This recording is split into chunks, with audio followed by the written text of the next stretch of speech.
Hello, my name is Jennifer Hancock. I am a humanist, and today I want to talk to you about applied humanism. Now, humanism is about being a good person. It's the applied study of what it means to be a good human being.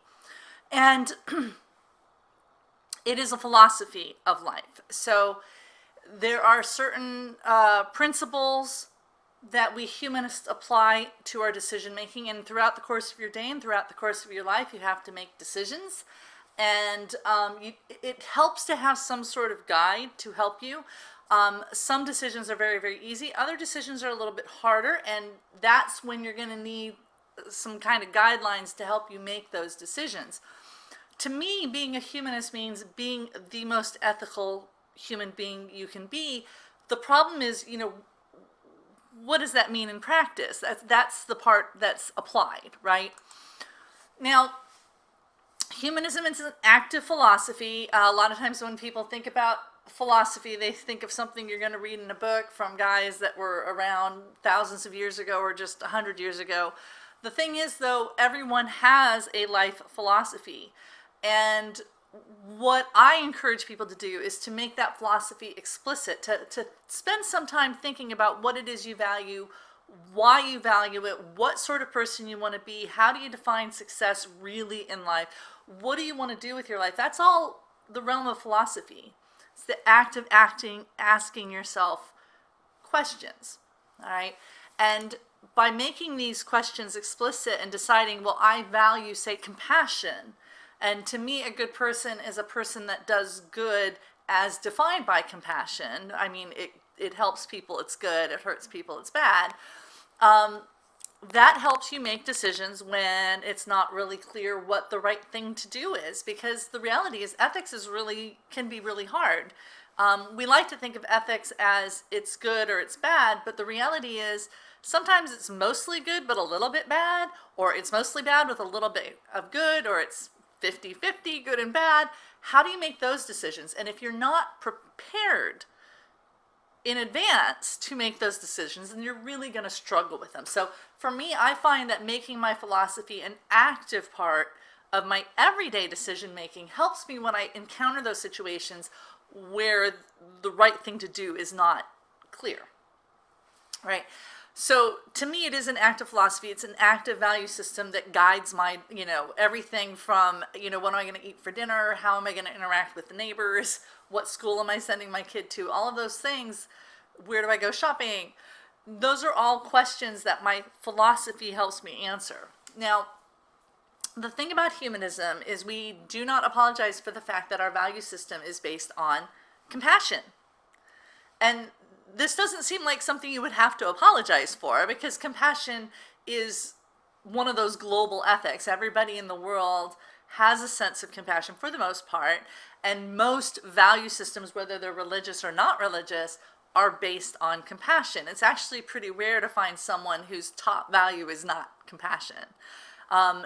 What happens more often is they want compassion applied to themselves, but they're not necessarily good at applying it to other people. But most people base what is good on what happens to them, and that's a sense of compassion for themselves, which is perfectly fine.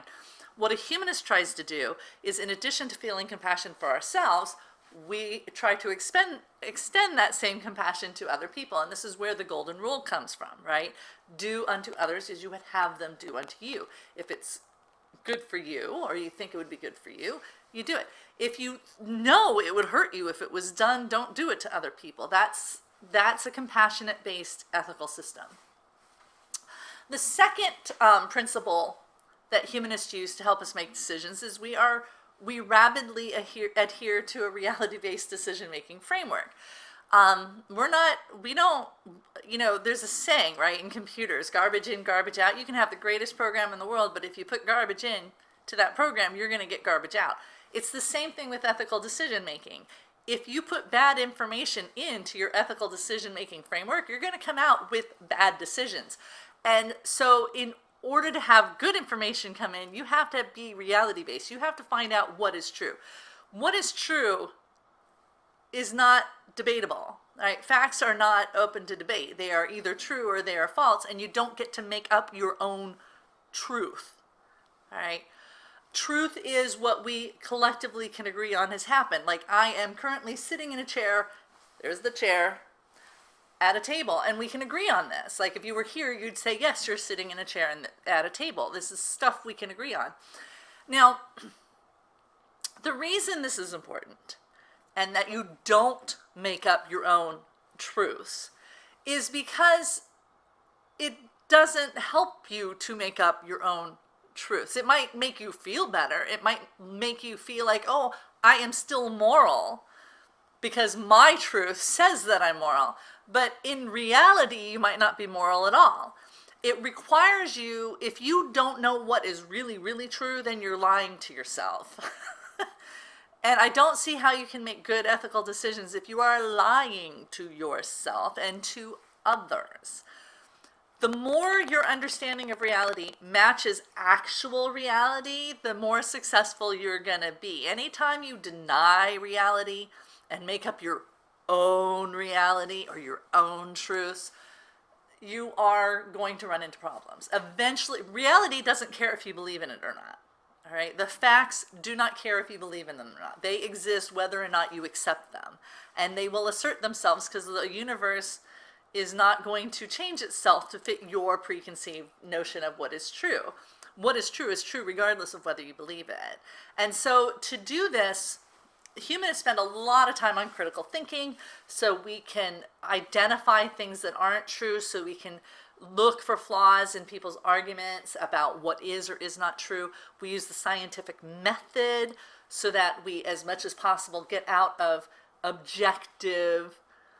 As much as possible, we find what is objective and try to minimize what is subjective, meaning the things that are our opinions about what is true versus what is actually true, which is objective reality.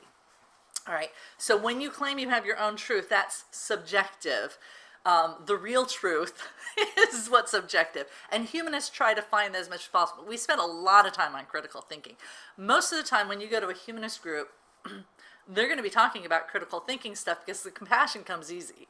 It's the critical thinking part that's really hard, to make sure that you don't do garbage in, garbage out, but that you have good information so that your moral reasoning is also good. Now, the third thing that humanists do, and the third way humanism applies, is to help us cope with life. All right. Say someone in your family dies. It's upset. My dad died a year ago. I'm still grieving. Pretending he didn't die isn't going to help me cope with his death, right? Life is hard. It can be a lot of fun. It can be exciting. I have a lot of love and joy in my life, but I also have a lot of sorrow that occurs in my life. It's all part of the package of being alive. Like, no one gets through this experience called life unscathed, right? We all have good things happen to us. We all have bad things happen to us. The proportion of good and bad is going to vary from person to person, but it's gonna vary. And throughout the course of your life, it's going to vary. So what is kind of required is a philosophy that will help you deal with these existential issues of life, the things that really throw us off course. And again, for me, when you combine the compassion and the reality-based approach, I think you get you get a really good coping set of tools there.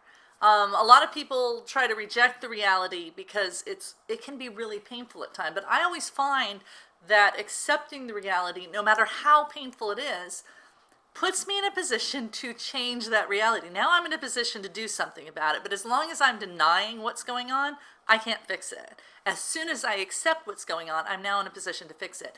And over the course of my life, I mean, I've been stalked, I've lost a child, I've lost a parent, I've had my heart broken, I've fallen in love, I've had my heart broken again. I've had things happen to me over the course of my life, and not all of them were good. But in every instance, my philosophy to be compassionate with myself and to be compassionate with others and to face life head on in all its reality, as much as I might not like that reality, has helped me get through it with, I hope, some grace and humor, and help me keep going on and keep at this, keep on swimming, just keep at it.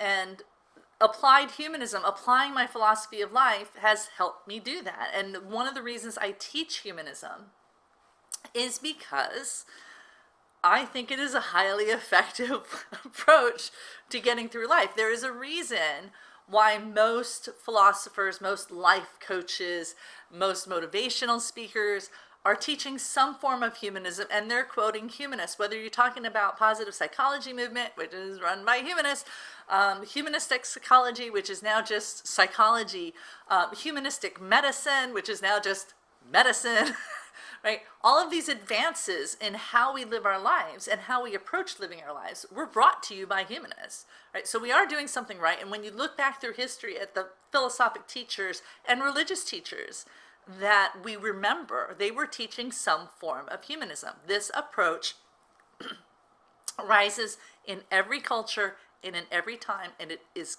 continually taught and relearned through the ages. So I do encourage you to learn more about it. You can go to my website, humanistlearning.com. The course I would recommend for this is called Living Made Simpler. It's a 6-hour program. It's 6 weeks worth of lessons, and I take you through an overview through the philosophy. We talk about humanist ethics. We talk about critical thinking. We talk about compassion. We talk about coping and putting it all together. And the people who go through this course say that it's really helped them kind of tweak how they go about living their lives. It's not that I'm teaching them something that someone else hasn't taught them before. It's that what I'm teaching about how this actually works, because most of what they've been taught before is what I would call humanism light. It's kind of humanism, it's some of the teachings of humanism, but it's not the entire package of what humanism offers. Maybe they'll give you the motivation, but not the critical thinking, or they'll talk to you about compassion, but they don't talk to you about critical thinking. Compassion and motivation don't really work without the critical thinking part. So I take you through the whole thing, and what people find is it just tweaks what they already knew enough that now they can actually do it. Now they can actually be that compassionate person in difficult situations that they wanted to do. So that's the course I recommend. I also have a little ebook called the Handy Humanism Handbook, Jen Hancock's Handy Humanism Handbook, if you're interested in reading a book instead. So thanks.